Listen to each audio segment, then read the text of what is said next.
ગાંધીનગરમાં વિરોધ કરી રહેલા શિક્ષકોની અટકાયત કરવામાં આવી। જૂની પેન્શન સ્કીમ લાગુ ન થતા શિક્ષકો દ્વારા વિરોધ કરવામાં આવ્યો।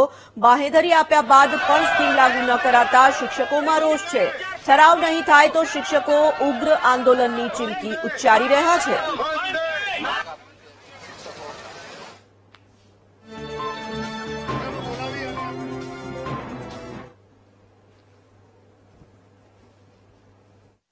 શિક્ષકો સચિવાલયમાં વિરોધ કરવા જઈ રહ્યા હતા, પરંતુ ગાંધીનગર પોલીસ દ્વારા તમામ શિક્ષકોની અટકાયત કરી લેવામાં આવી છે। તેમની સાથે ખાસ વાતચીત કરીશું।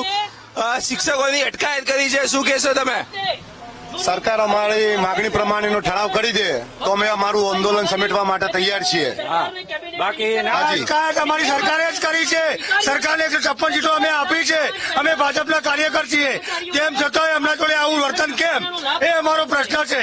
અમે 182 આપવા તૈયાર છીએ। 1/4/2005 નો ઠરાવ કરો એટલી વિનંતી કરીએ છીએ સરકારને। પહેલા તમને અહીંયા સાઈડમાં લઈને આવ્યા અને પછી તમારી અટકાયત થઈ છે? અમારી મિત્ર તરીકે અટકાયત કરી છે। એમાં એવું છે કે અમને પહેલા સંવેદના આપવામાં આવી અને પછી અમને અટકાયત કરવામાં આવી। કેટલા લોકોની અટકાયત? અમે લગભગ 30 જણાની અટકાયત કરી છે। ચોક્કસથી લગભગ 30 જેટલા શિક્ષકોની અહીંયાથી અટકાયત કરવામાં આવી છે અને તેઓ સચિવાલય વિધાનસભાનો ઘેરાવો કરવા જઈ રહ્યા હતા અને શિક્ષકોની અટકાયત કરવામાં આવી છે।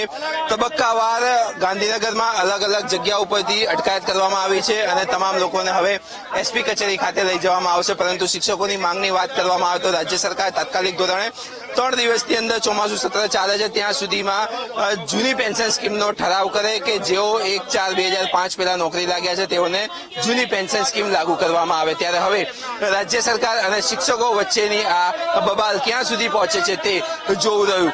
કેમેરામેન દશરથ ઠાકોર સાથે પાર્થ જાની, વીટીવી ન્યૂઝ, ગાંધીનગર। જૂની પેન્શન સ્કીમને લઈને ગાંધીનગરમાં શિક્ષકો અત્યારે વિધાનસભાનો ઘેરાવો કરવા જઈ રહ્યા છે। આ શિક્ષકોના દ્રશ્યો છે કે જેઓ વિધાનસભાનો ઘેરાવો કરવા માટે હવે જઈ રહ્યા છે। જૂની પેન્શન સ્કીમની માંગ છે। 2 વર્ષ વીતી ચૂક્યા છે, તેમ છતાં પણ હજુ તેઓને જૂની પેન્શન સ્કીમ લાગુ કરવામાં આવી ન હતી। મહત્વની વાત કરવામાં આવે તો જે મહિલા શિક્ષકો છે, મહિલા શિક્ષકો પણ અહીંયા ચાલતા ચાલતા વિધાનસભાનો ઘેરાવો કરવા માટે પહોંચ્યા છે। તેમની સાથે પણ ખાસ વાતચીત કરીશું। શું માંગ શું છે તમારી? અમારી માંગ 2005 પહેલાનો ઠરાવ કર્યો તો અમને ઓપીએસ મળે, પેન્શન મળે। અમે પેન્શન માટે ભેગા થયા। પેન્શન માટે અમે બધા ભેગા થયા છીએ તેવી તેઓની માંગ છે। આ સાથે જ વાત કરવામાં આવે તો અહીંયા આગેવાન પણ આપણી સાથે અહીંયા જોડાયા છે, તેમની સાથે પણ ખાસ વાતચીત કરીશું। શું માંગ છે તમારી? અમારી 1/4/2005 પહેલાનું સમાધાન થયેલું છે, એ સમાધાન કરવું જોઈએ અને વિધાનસભા પહેલા અમને ખાતરી આપી હતી કે અમે આ ઠરાવ કરીશું, પણ અમારો ઠરાવ થયો નથી। એના માટે અમે આજે સ્વયંભૂ આવ્યા છીએ।